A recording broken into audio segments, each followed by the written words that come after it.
Hola, muy buenos días. Alberto, muchas gracias por acompañarnos. Es un honor tener a un destacado editor acá con la oportunidad de conocerte. Alberto, como lo presentaban recién, es un hombre del mundo de la cultura, evidentemente editor en dos de las principales editoriales italianas, las más grandes, Feltrinelli y actualmente Mondadori, pero además ha sido traductor de importantes autores ingleses y norteamericanos, ensayista, crítico de teatro, de cine, y también fuiste codirector de una revista de arte, ¿no es cierto? Así que es un hombre de cultura en general. Para iniciar la conversación vamos a llegar al folletín, pero no quiero perder la oportunidad de aprovecharte en tu experiencia editorial en general. Y quisiera partir por plantearte el tema de la edición.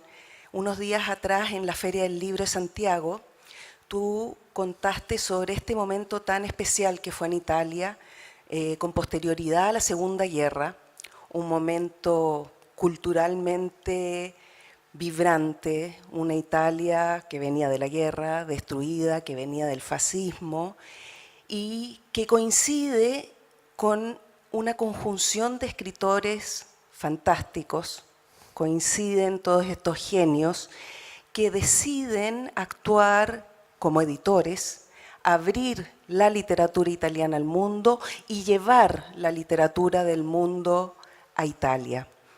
Y a la vez, tú mencionabas también que previo a la Segunda Guerra, se consideraba al editor como una figura de un comerciante, que hacía libros y que vendía libros. Tenemos los dos opuestos. A este editor, Alberto Rollo, con 30 años de experiencia en las más grandes. 40. Cuéntanos, porque a veces es un poco difícil entender. ¿Cuál ves tú la misión del editor? Entre el editor, no digamos comerciante, el editor gerente, hay que financiar los libros. Y por otro lado, un Italo Calvino, un Pavese, una Natalia Ginsburg, etc.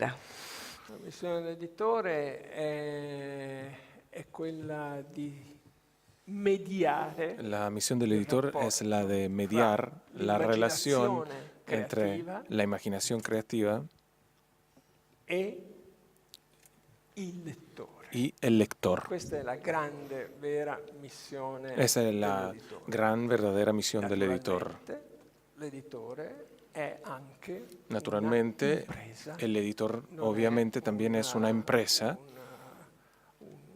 un'associazione benefica. no es una no? asociación de beneficencia. L'editore deve El anche editor tiene fare también quello que si usa dire, hacer un margine, lo que se suele decir perché un nel margen. signor A pesar de lo que diga el señor Nuccio Ordine. Ma Pero proprio perché è un'impresa, justamente por eso, por su naturaleza de empresa, eccitante, es más stare excitante dentro aún nella estar creazione, dentro de la creación de la il cultura. luogo della cultura, El lugar de la i cultura, luoghi della cultura los sono quelli lugares in de la cui cultura son aquellos le idee donde diventano las ideas racconti, llegan a i ser racconti cuentos diventano y los cuentos se idee. transforman en ideas. E questo è Y quello che esto veramente es lo alla que fine realmente, al final de paga todo, in rinde, termini sia paga intellettuali en términos che manageriali. intelectuales y a la vez de management. Tu dove ascolta? Una realidad un poco inevitable, cada vez más, ¿no? Ha sido la concentración editorial. La concentrazione. Sí, los grupos que van creciendo, ¿no?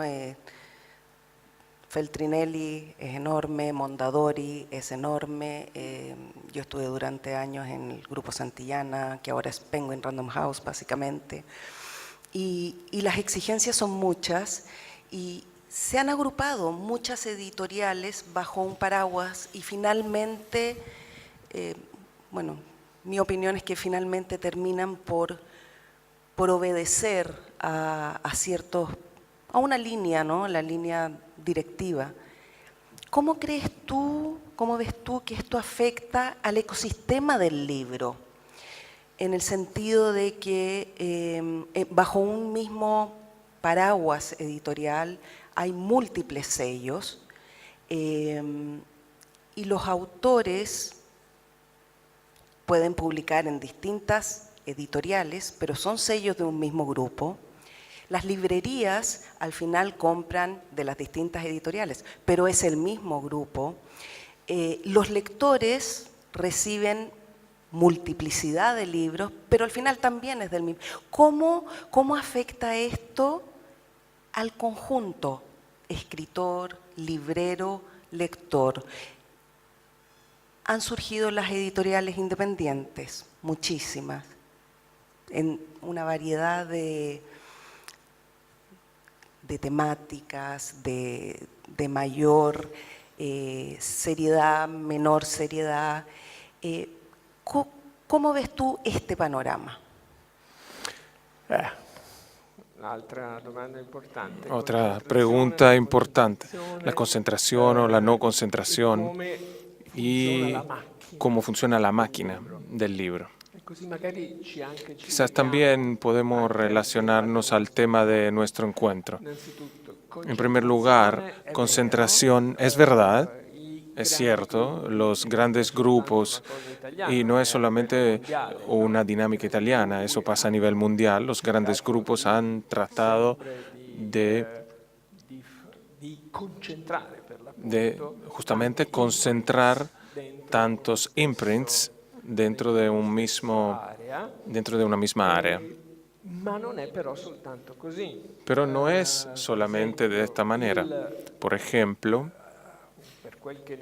por lo que yo sé, en Italia, pero también en Europa, el efecto de la concentración no fue negativo sobre la editoría independiente, en cambio ha desencadenado unas ganas de hacer, de estar presente y ser también más agresivos en el mercado, también a veces con mucho éxito. Eso también porque dentro de ese contexto tú hablabas de la librería, por ejemplo, fundamental.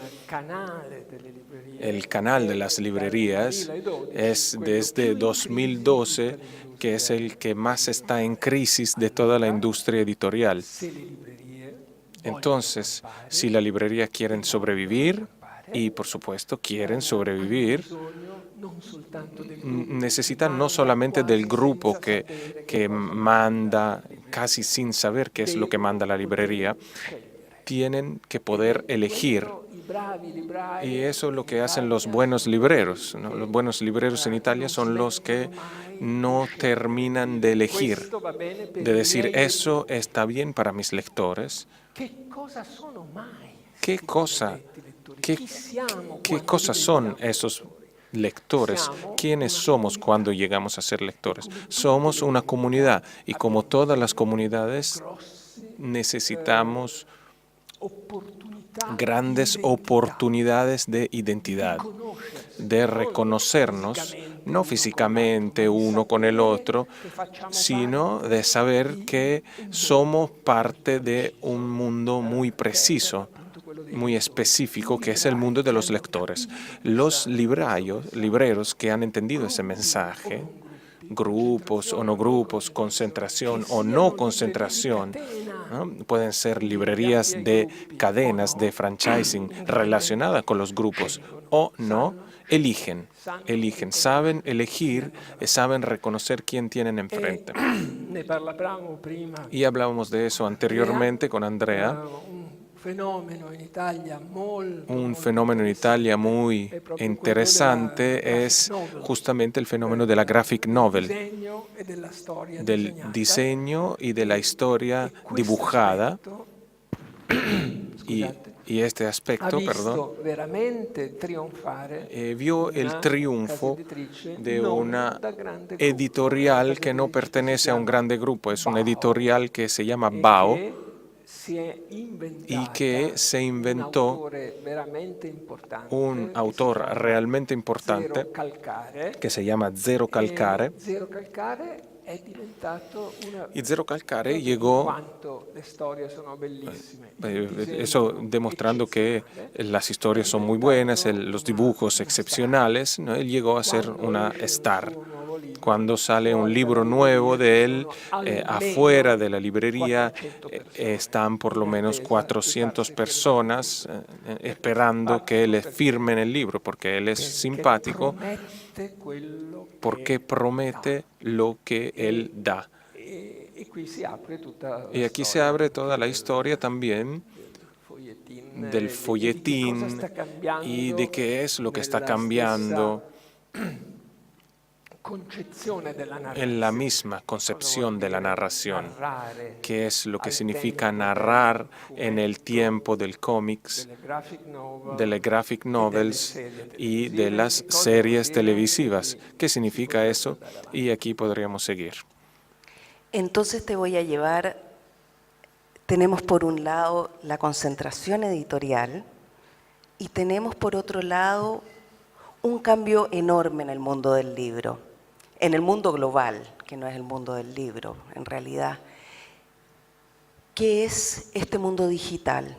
Y no hablando del ebook, porque el ebook básicamente es muy similar al libro todavía, pero las redes sociales, el surgimiento de empresas como Google, como Amazon, etcétera, y la forma de comunicarnos que tenemos hoy, el celular.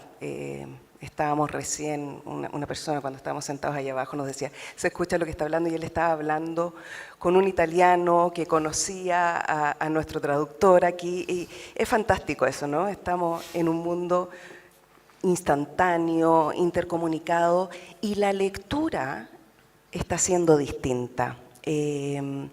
Bueno, ahí hay varios temas que tomar, y te quiero preguntar, primero, en este rol del editor que te preguntaba al principio, ¿cómo cambia el rol del editor en este mundo donde ahora se dice somos todos productores de contenido, ¿no es cierto? Yo puedo tener mi blog y subo mis cuentos, subo mis historias, subo mis dibujos. En Chile también han surgido a partir de páginas web y de blogs, no tan famosos como Zero Calcare, pero varios dibujantes que publican con bastante asiduidad sus libros y funcionan muy bien.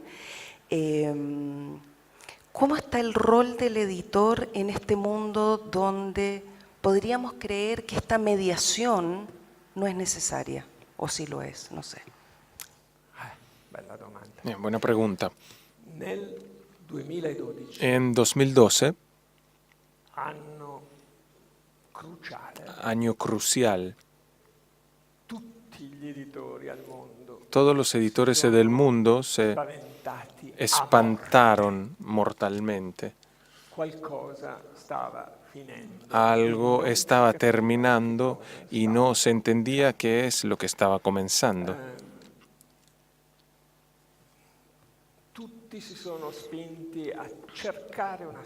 Todos fueron empujados a buscar un camino nuevo, y el primer camino nuevo que encontraron fue la más obvia, es decir, el e-book.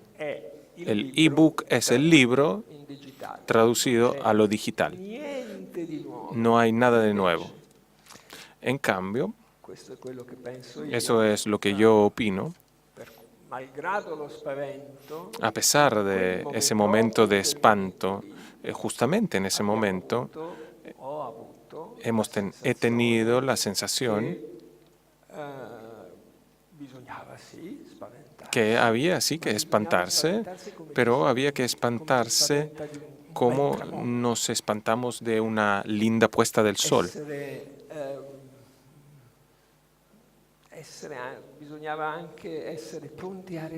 Teníamos también que ser listos a reaccionar a lo que estaba pasando, no de forma inmediata, hay que aceptar.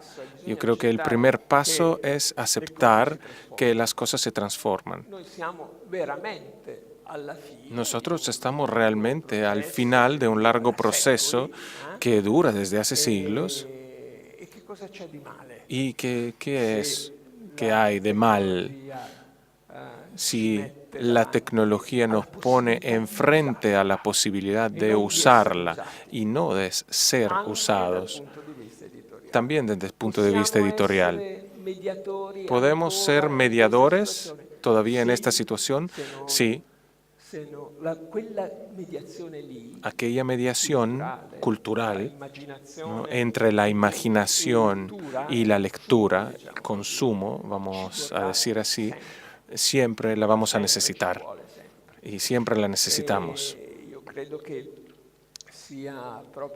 Yo creo que sea fundamental no espantarnos. Claro, nos espantamos, pero luego no pasó nada realmente catastrófico, en el sentido de que ha disminuido un poco el mercado del libro, como que eso era inevitable, cómo no pudiera disminuir. Eso se disminuyó para siempre, pero no se murió el libro. El libro todavía es una tecnología perfecta. Yo estoy pensando en el libro de papel. El libro de papel es todavía potente, poderoso. Tiene posibilidades todavía, ¿no? Que sea una novela, que sea un ensayo o una graphic novel. El papel no se ha muerto. Pero también en su versión digital,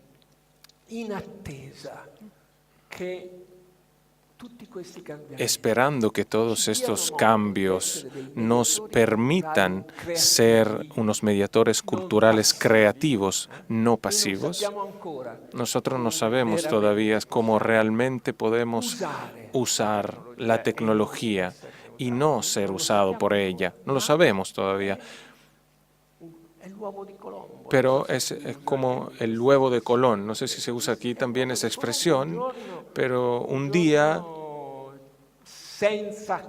sin darnos cuenta, nos vamos a encontrar con la solución enfrente y estaremos adentro de esa solución. Hasta ese momento nosotros estamos no mucho entendiendo, sino mirando lo que está pasando. Entonces yo siempre me digo, cuando me preguntan sobre el espanto, pero entonces la editoría termina, yo me veo esta escena, yo me imagino esta escena que por lo menos me pacifica, me tranquiliza. La escena de dos jóvenes que suben a una micro, uno tiene un libro de papel y el otro tiene un Kindle, y leen la misma cosa. Ellos no saben que están leyendo la misma cosa, pero cuando salen a la parada, ellos hicieron el mismo recorrido. Entonces, el medio no es tan sustancial. Hay que encontrar el momento de interrelación entre estas dos cosas y, sobre todo, hay que monitorear lo que está pasando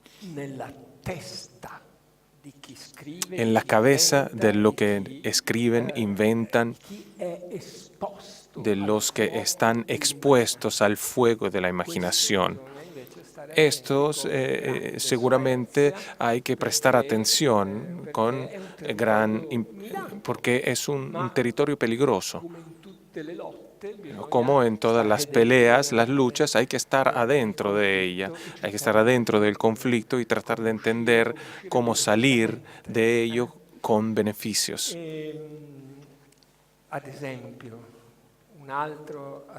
Por ejemplo, otro aspecto sobre el cual en los últimos 10 años nos preguntamos, las series televisivas, entonces, no satisfacen solamente ella la necesidad de escuchar contar unas historias, sí, los satisfacen en muy buena parte, lo dice una persona que está fascinado por ellas.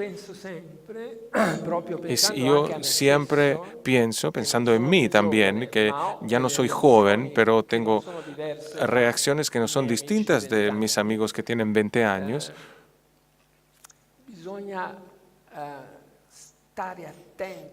Hay que prestar atención como prestan atención en aquel mundo y sobre todo saber distinguir.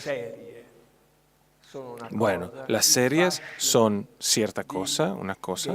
La fascinación de Games of Thrones es una cosa. Y podemos hablar de eso, por supuesto.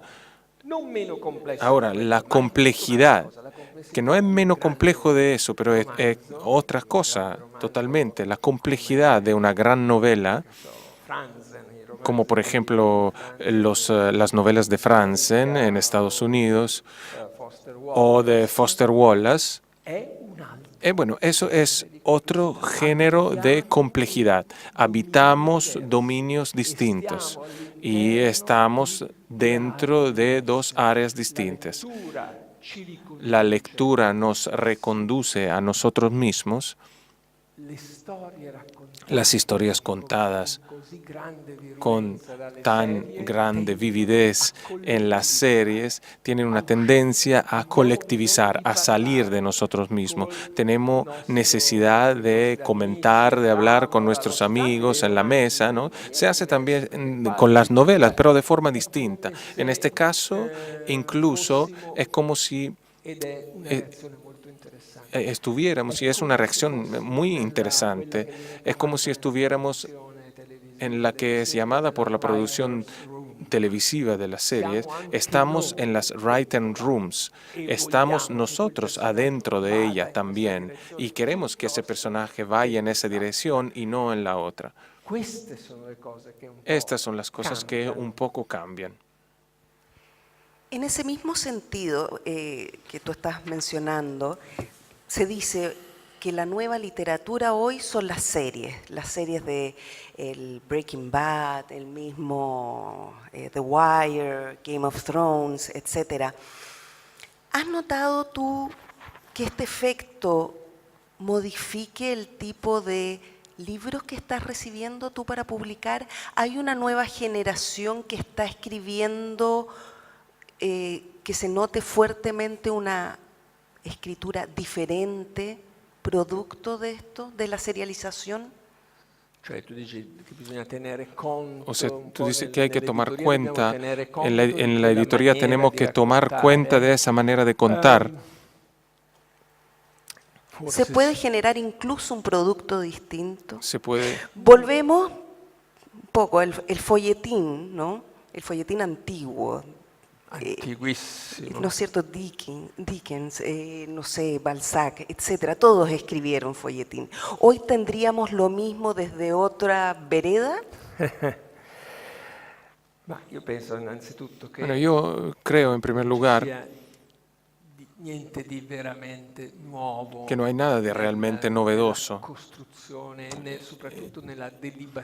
y en la construcción y en el hecho de gozar de una historia. Siempre somos los hombres frente a un fuego y hay alguien que nos está contando algo. Esa es la condición para siempre. Seguramente cambian algunas condiciones. En primer lugar, hablamos de la relación entre escritura y series televisivas.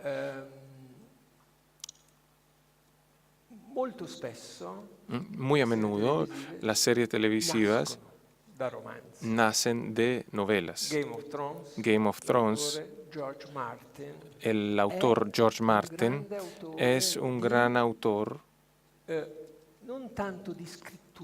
No tanto de escritura, sino de imaginación, de historias. Él, en primer lugar, es el que se entrega al lector como una potencial máquina que a nivel visual produce efectos especiales, como son estas series que están llenas de efectos especiales. Pero hay una gran diferencia estructural en la modalidad de pensar una serie y en la dimensión de la novela. Hay una diferencia clara. La serie busca una idea de partida que luego se abra,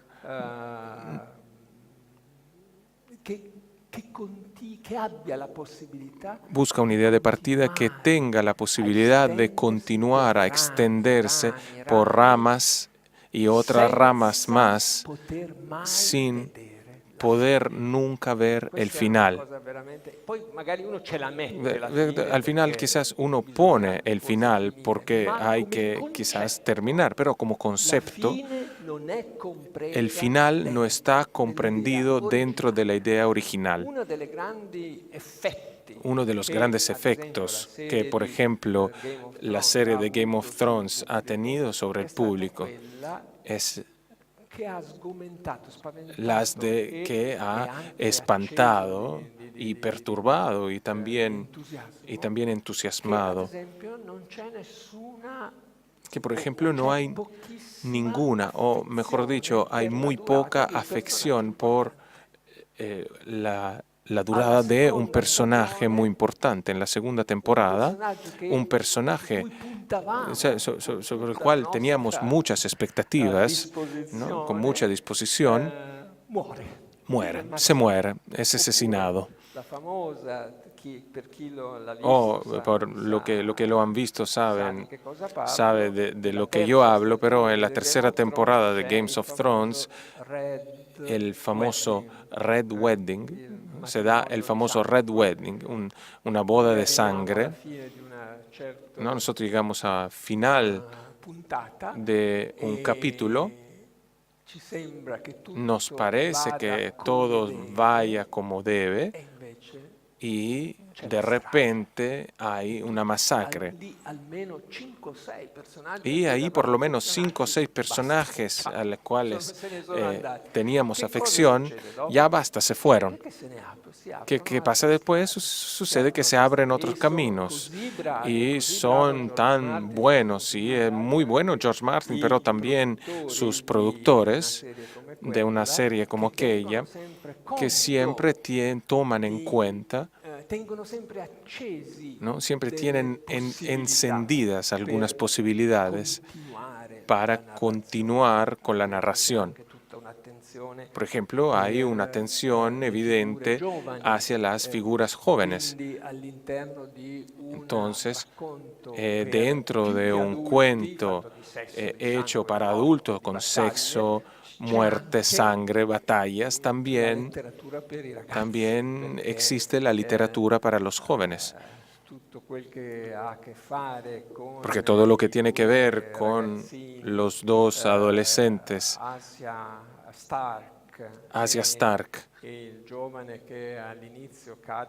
y el joven que al principio se cae de la torre y permanece deshabilitado, eso queremos saber, ¿no? Siempre pensamos que eso fuera un material potencialmente activo.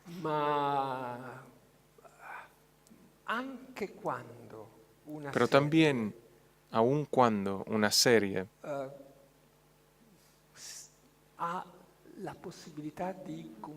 tiene la posibilidad de consumirse rápidamente por los ritmos de las series, que siempre están hechas de varias temporadas. Por ejemplo, lo que yo considero uno de los máximos ejemplos, que es Breaking Bad,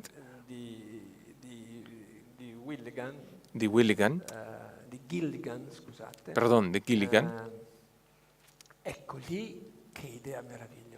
Bueno, ahí, qué maravillosa idea al principio. La idea maravillosa de un hombre alrededor de los 50 años que se transforma en un delincuente con el objetivo de asegurar el futuro a una familia pequeño burguesa, es decir, las familias que en ese momento americano, ahora también, que han más sufrido por la crisis económica. Y llega a ser un productor de droga. Eso es solamente el principio. ¿Cómo un buen hombre se transforma en un criminal, en un delincuente? ¿Cuántas posibilidades tiene eso de producir cuentos, una idea de este tipo? Hago otro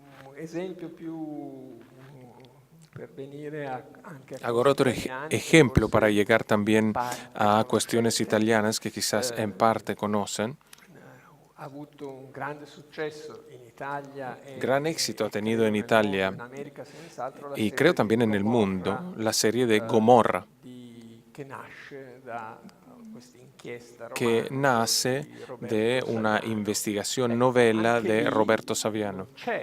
Bueno, ahí también, bueno, sí, hay un libro al origen de todo eso, pero en realidad el grupo de personas que trabaja sobre la creación de la serie ha tomado caminos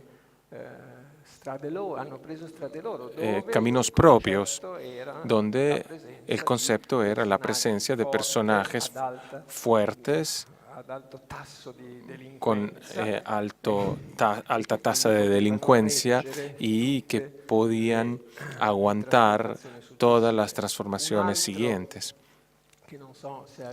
Otro que no sé si ha llegado a Chile, que creo es un gran director, como Sorrentino, que es el autor de La Grande Bellezza, se inventó una serie que llegó a tener mucho éxito, donde, bueno, ¿cuál era la idea original?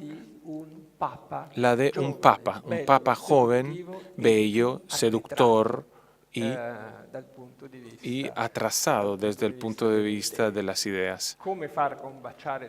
¿Cómo combinar todas estas cosas? Bueno, ese era el desafío. Y el desafío ¿Cómo se llama esa fue serie? logrado. The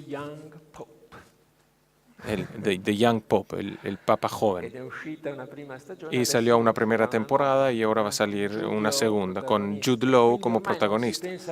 Entonces ya no pensamos en la producción nacional. En esta área estamos en producciones globales. Necesitamos autores extranjeros, pero la cosa más interesante es, como siempre, volvemos a los modelos de transformaciones de la narración, es que las series, como decía anteriormente, son un trabajo de grupo. No es el autor encerrado en su habitación, encerrado con sus ideas imaginativas, con sus tormentos y felicidades. No, no es así. Estamos en una habitación donde una serie de personas se ocupan de echar adelante una historia. Y es el deber de aquel grupo es averiguar cada vez que la historia funcione. Y aquí hago un salto un poquito más atrás, un poco atrás, pero sobre una experiencia maravillosa, según mi opinión, que tiene que ver, es otra área, que son esos monitos animados, una de las experiencias más excepcionales de los últimos 20 años de la animación es la producción Pixar. ¿Saben de lo que estoy hablando? Ojalá que sí. Pixar ha llevado la excelencia, ha traído la excelencia en el mundo del cuento para la animación infantil, pero también ha traído a la tecnología. Entonces ahí, combinando tecnología y la colectividad. Ahí no existe solamente un autor, ¿no? A pesar de que cada filme tenga un responsable, que sea John Lasseter o otro, no me acuerdo el nombre, Siempre hay un equipo. Y si ustedes van un día a visitar el lugar, ¿no? Aparte que hay documentales también sobre eso, pero el lugar donde producen las películas, los de la Pixar, las cosas sustanciales que aún antes de dibujar, ¿no? De usar esa pluma de $10,000, como dice John Lasser, como dice que es su manera de trabajar, antes de usarla, todo el grupo se encuentra en un cuarto, ¿no? Con una pantalla como esta, pero más pequeña que esta, en el cual son puestos como si fueran cómics toda la secuencia de cada escena. Y en cada escena se decide si es que funciona o no funciona. ¿Cuál es, ¿no? el funcionamiento de aquel gesto que hace un personaje? ¿Lo tiene que hacer en ese momento? ¿Lo puede hacer en ese momento? ¿O es mejor otro gesto? No nos gusta. Bueno, vamos a hacerlo desde el principio. Y así se sigue en un proceso creativo que llega a esas maravillas que es una película como Monsters, que según mi opinión es una obra maestra. Como pueden ver, hay una mezcla, ¿no? El modelo de trabajo no está solamente relacionado a las series televisivas, ¿no? Es cómo se transforma todo el gran magma de la creación y de la producción también. Me da la impresión de tus palabras que tú no tienes esta visión un poco catastrofista, terrible, que tenemos mucha gente del libro y que pensamos, estoy pensando por ejemplo en un Roger Chartier, ¿no es cierto?, un estudioso del libro, de la lectura. Hay un libro también muy interesante de un norteamericano que se llama Chris Anderson, que ya tiene varios años, pero es muy interesante, que se llama Shallows, Is the Internet Making Us Stupid? ¿No? Nos está haciendo estúpidos Internet. Y ellos creen que los nuevos modos tan masivos de ver más streaming que leer, en el fondo es el temor de la pérdida del libro, ¿no? Que ha generado unos tipos que el cambio de soporte no lo ven como algo tan liviano, en el sentido de decir es lo mismo tener un iPad o un Kindle y tener un libro, sino que lo que ellos sostienen, particularmente Chris Anderson, es que los cambios tecnológicos a través de la humanidad han cambiado el moldeado, el cableado del cerebro. Y forzándote un poco, sé que estoy llevando la pregunta un poco al extremo, ¿tú crees que este mundo de más series de televisión, algunas más geniales que otras, yo por ejemplo personalmente creo que Breaking Bad es una obra de arte, porque creo que el personaje como va mutando es literatura de la buena, y si llevamos al fenómeno de lo que ha sido el young adult, que se llama ahora, ¿no es cierto? Los éxitos de un John Green, de una Stephanie Meyer, el éxito de Marvel. Ahora tú ves cine, ves televisión, todos son superhéroes. A mí se me confunden los superhéroes, no sé cuál es DC Comics y cuál es Marvel. ¿Tú crees que los lectores ahora son más livianos? ¿Se va a acabar la lectura de un Balzac?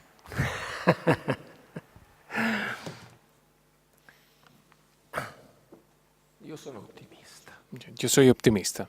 Me había dado la impresión.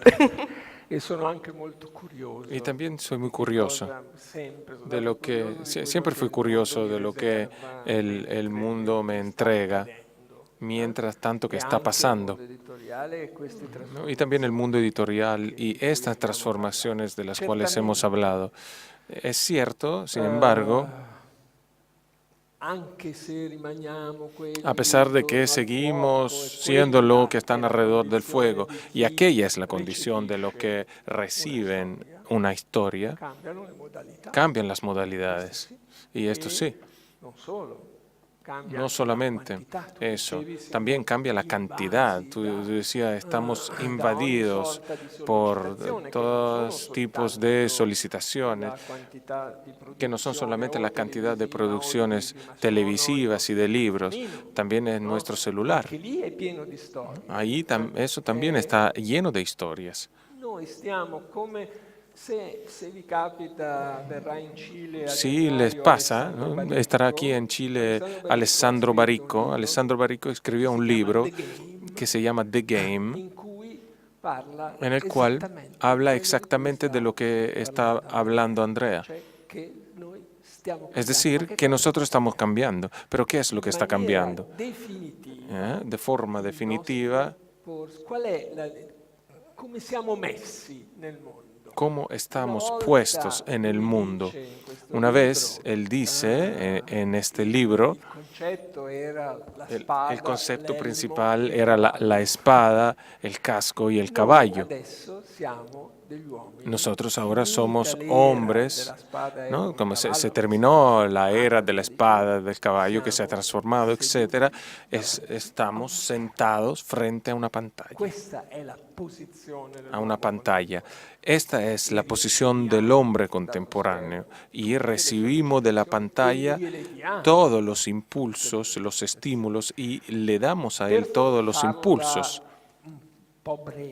Para hacer el cuento más breve, es verdad, cambió este tipo de disposición,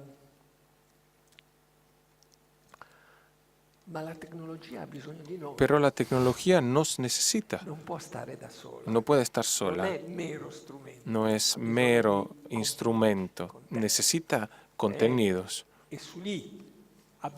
Y es sobre los contenidos que tenemos como mediadores de trabajar también en aquella fase que está entre el cuento y la pedagogía, que es la literatura juvenil.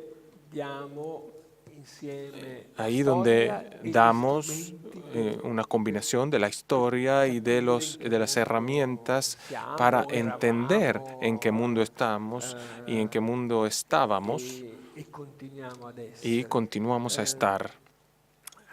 Yo creo que más allá de las definiciones de área, como Young Adults, el verdadero nudo temático es el cuento. No es si está hecho por los que tienen 15 años o si está hecho por los que tienen 42 años. El cuento es el que está realmente cambiando junto con nosotros frente a, bueno, no es metafórico, la pantalla no es metafórica, pero la pantalla que tenemos es enfrente. Nosotros tenemos que cambiar junto con los instrumentos que tenemos a disposición. Pero la belleza de todo esto no es que estamos invadidos. La belleza de todo esto es que nosotros podemos elegir. Y poder elegir, que también es una dimensión ética fundamental como ciudadanos y como lectores. Elegir significa también poder viajar en un mundo complejo y muy articulado a niveles distintos. Podemos leer la Comédie humaine de Balzac y al mismo tiempo podemos leer o ver Game of Thrones. La distancia no se puede medir a través del escándalo de la diferencia entre eso o aquello. El señor Balzac, cuando entendió que podía hacer algo más publicando por capítulos en un periódico, lo hizo, sin mirarse mucho, y lo hicieron a lo largo de todo el siglo XIX, escritores que ahora adoramos. Pero Dickens, sin sus periódicos por capítulos, sus novelas por capítulos que le publicaban, donde poco a poco, pedazo por pedazo, él entendía hacia dónde tenía que ir esa historia. No es que la tuviera lista toda al principio, la escribía para el momento en que salía a la prensa en el periódico, ¿no? Y más buena que era en esa historia, más salía la venta de los periódicos. Entonces el periódico le pedía más historias. Y esto es el juego interesante que siempre existe entre creación y producción. También a Michelangelo le pidieron hacer la Capilla Sistina, se lo comisionaron. No se la inventó porque era un espíritu libre, se la comisionaron.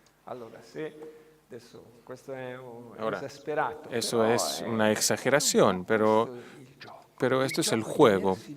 El juego es mantenerse uno libre y constantemente elegir, nunca terminar de elegir. Esto siempre lo hicimos, pero ahora es más urgente en nuestro mundo en rápida transformación. Hay otra contrapartida en todo este fenómeno, que es mi pregunta es si tú crees que es real o no. Como estamos tan intercomunicados, ¿no? Yo daba el ejemplo de tu conversación con esta persona en Italia y la fotografía acá. Existe una cierta sensación de que todos podemos llegar a contar nuestra historia y de que hoy, como existen los medios, mi cuento puede llegar a Netflix, puede llegar a ser publicado por Mondadori en Milán, puede llegar a ser una película en Hollywood. Y esto lo quiero unir con lo que fue en tu presentación en Filsa el otro día, que una señora te hizo más que una pregunta, una aseveración un poco airada de por qué en Chile no se leían más autores italianos. No sé si es que no se leen, pero ella sentía que no se leen. ¿Tú percibes desde las editoriales, que son las principales de Italia, en las que tú has estado, ¿existe un mayor flujo hoy o solo sabemos que está? Bueno, lo que pasa es que Alessandro Barico es un mal ejemplo porque es muy conocido en todas partes, pero ¿hay un mayor flujo, hay una mayor posibilidad de que los escritores chilenos, que los jóvenes que están haciendo cómics acá, que también hay un mundo en crecimiento, lleguen a Italia y a todas partes? ¿Hay una mayor receptividad desde los grupos comunicacionales, porque ya no son solo editoriales? Tú dices, en el sentido cómo elegir a los autores, cómo hacerlo, elegir y dónde ponerlos. Posibilidades, porque puede parecer posible, pero en rigor no serlo. Sí.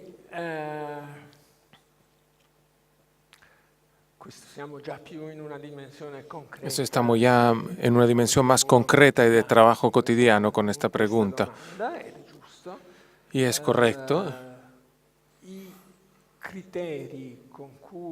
Los criterios con los cuales todavía me acerco y me hago acercar de los autores son dos sustancialmente. Uno, lo que este autor me está dando es un cuento, una historia que puede conquistar un espacio o no. Tiene las piernas, ¿no? Yo suelo decir eso, tiene las piernas para ir afuera en el mundo. Y aquí, dentro de eso, cabe la calidad, las opciones comerciales, todo de una vez. Por el otro lado, el otro aspecto es qué es lo que me está dando ese autor. Me está dando una emoción grandísima. Entonces, me arriesgo, quiero arriesgarme. no voy a tener éxito de inmediato, no importa. Hago partícipe de ese riesgo mío, mi editor, y digo, mira, este señor aquí o esta señora aquí puede tener un camino muy largo. Entonces, en la cotidianidad, obviamente, gana mucho más la primera parte, y dentro de la primera parte cabe la historia por la historia. Si yo tuviera un John Martin en las manos, lo haría inmediatamente. Pero también cabe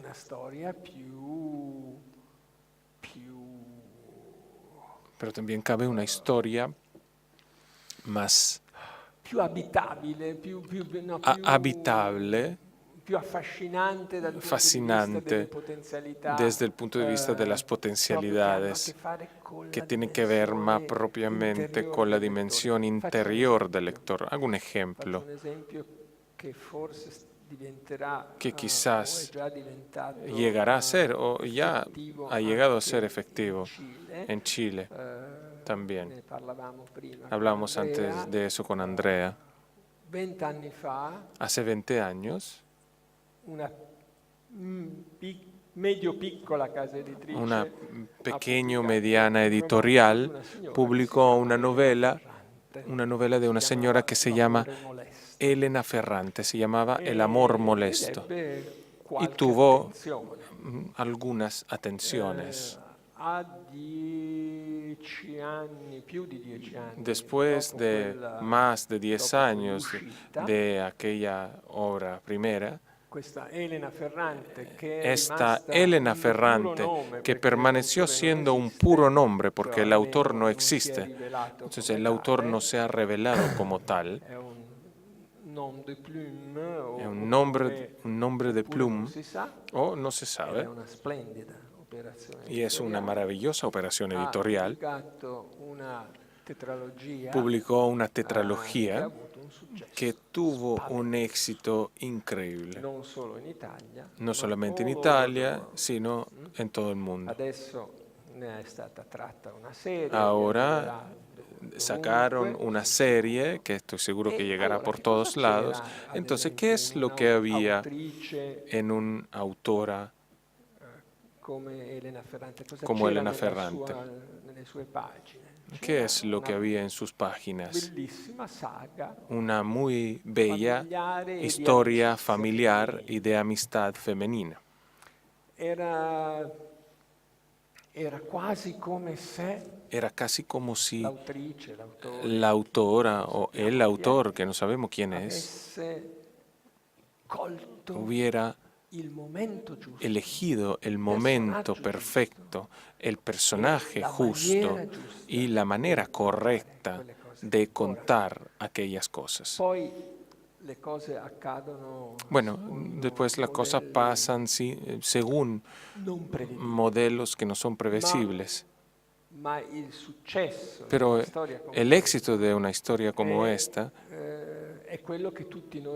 es lo que todos nosotros los editores quisiéramos tener.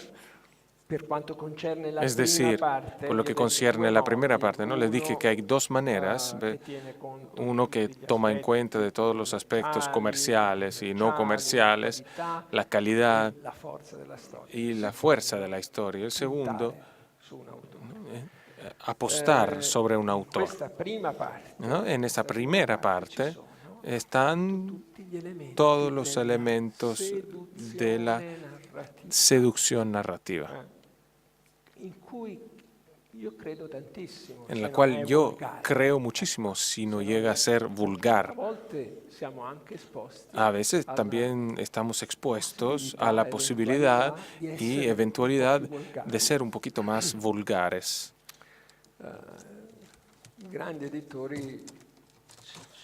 Los grandes editores nos pusieron mucho, ¿no? Bajaron a esas posibilidades y hay que enfrentarla también, con responsabilidad, aquella también. Pero los aspectos más O sea, yo no sé qué opinan ustedes de Dan Brown. Dan Brown no es vulgar, pero tiene todos los mecanismos perfectos, por lo menos los tuvo. Ken Follett, por ejemplo, igual. Aquella dimensión es algo que va a seguir funcionando y va a seguir teniendo sus efectos. Nosotros, pero ahora, repito, tenemos que ver la primera parte y también la segunda parte dentro del mundo que se transforma. No es que el grande autor que yo después voy a cultivar vive en un mundo suyo aparte, más relacionado con Francesco Petrarca que conmigo. No. Ese autor está relacionado conmigo y tiene que decir algo para mí y a mí, no a alguien que no está. Nosotros hemos pasado, y este es otro elemento muy interesante, desde el punto de vista literario, pasamos a través de una época que fue llamada postmodernismo, en la cual el concepto principal era todo lo que ha existido, existió y sé que existió y entonces lo puedo usar y lo cito. ¿No? Hago una gran mezcla, pero también dejo claro que yo lo sé que es lo que fue la novela de 1700, sé que fue la novela de 1800, y si los uso es porque hago un guiño a todo el pasado que ha pasado. Y yo estoy acá con los restos y construyo mi historia. Y eso, bueno, pasó después y quizá tiene que ver con toda esa transformación, algo que fue más allá, esa temporada del postmodernismo.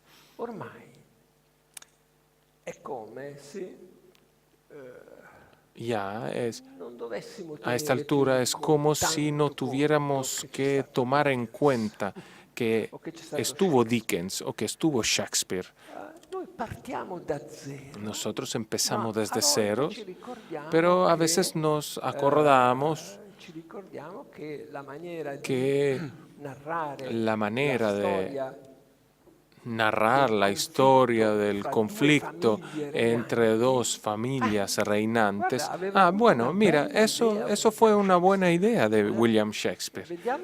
Vamos a ver cómo la puedo traducir, pero ya no le rindo homenaje. Esta es la que me gusta definir literatura de la restauración, no en sentido político, sino que en sentido que se restaura una dimensión en la cual yo estoy libre de contar. No tengo obligaciones culturales. Bueno, algunos dicen, este es un escándalo. Siempre hay que tener obligaciones culturales. No estoy tan convencido. La verdadera obligación cultural es que luego hay que leer a Shakespeare. Esa es la verdadera obligación cultural. Pero si yo estoy adentro en el enorme historia de la Tierra del Fuego y del Hielo de George Martin, la tomo así como está, y es así que él quiere que nosotros la tomemos. No porque cuando niño estudió bien a Shakespeare o otros escritores. Entonces, eso es lo que pasa.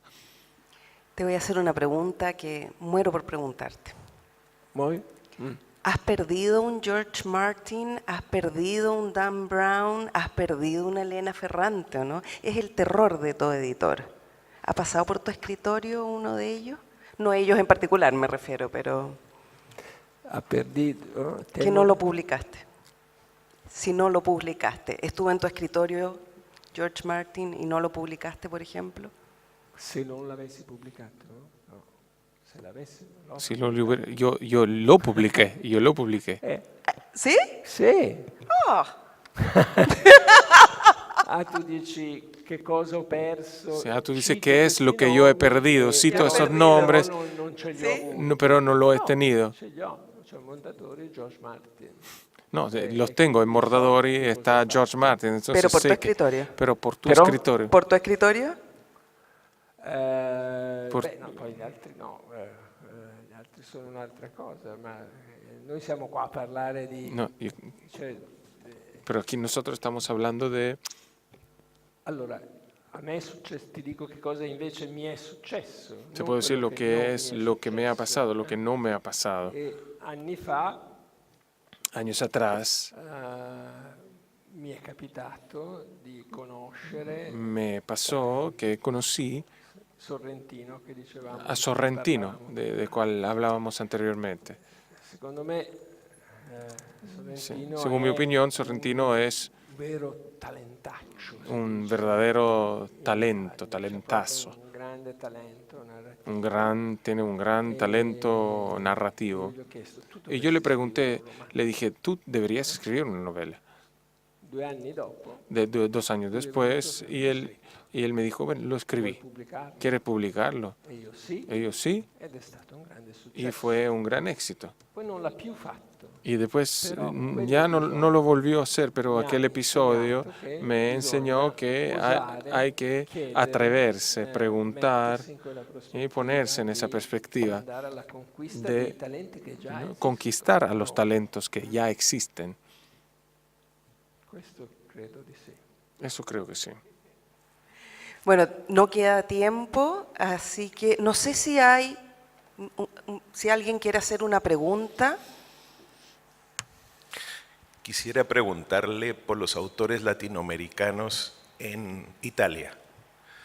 ¿Qué pasó del boom latinoamericano y qué ha pasado después, en su opinión? Sì. Allora, io Sí, ho bueno, lavorato per yo he trabajado 24 anni a lo largo de nella casa 24 años editrice en la che editorial que più más ha avuto vicinanza ha tenido con cercanía gli con scrittori los escritores sudamericanos, sudamericanos, che è stato que es Feltrinelli. Feltrinelli è stato l'editore che Feltrinelli ha fue el portato editor in que Italia, ha traído a Italia quasi tutti gli casi autori todos los autores importanti, importantes a partir de los años 50 hasta los años 2000. da Marquez No, por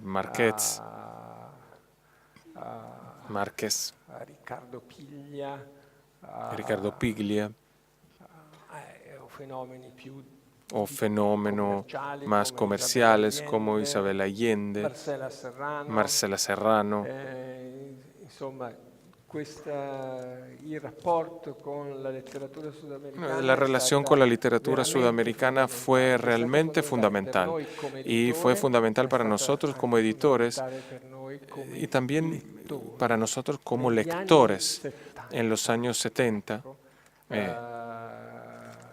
quindi la mia generazione, Entonces quando io mi avevo generación, 20 anni, cuando yo tenía 20 años, sostanzialmente ci siamo sustancialmente quasi formati nos più hemos sulla formado, letteratura yo creo que sudamericana más che sulla en la literatura italiana, sudamericana que sobre la literatura italiana, eso sin duda. perché non era soltanto una questione di Porque no era solamente usano dire una spesso, cuestión, como suelen di decir realismo a magico, menudo, con el realismo era mágico. Era una cuestión di rapporto con un de mondo relación che- con un mundo literario que sentía de forma muy fuerte la relación con la realidad, ¿no? También modificándola. Por ejemplo, yo tengo la imagen de la prima lectura que yo hice. Obviamente yo era joven, pero lo publicó Feltrinelli también, cuando leí este escritor mexicano que seguramente conocen, que se llama Juan Rulfo. Due opere ha scritto. 2 obras escribió solamente, fundamentales. Fondamentali. Ecco, e da lì Entonces, sí, desde ahí posso dire che davvero puedo decir realmente questa que attenzione c'è davvero sempre Esta stata, atención sempre molto siempre estuvo de forma muy poderosa. Anche adesso, Y hasta el día de hoy. non l'ha pubblicato Feltrinelli, Esto no lo ha publicado ma Feltrinelli, secondo pero me yo creo que Roberto Roberto Bolaño es entre los más grandes autores del mundo de este periodo. Bueno, Alberto, te agradecemos muchísimo tu tiempo, tu disposición a conversar con nosotros y esperamos que nos estés visitando con frecuencia. Muchas gracias. Gracias a ustedes por escucharnos.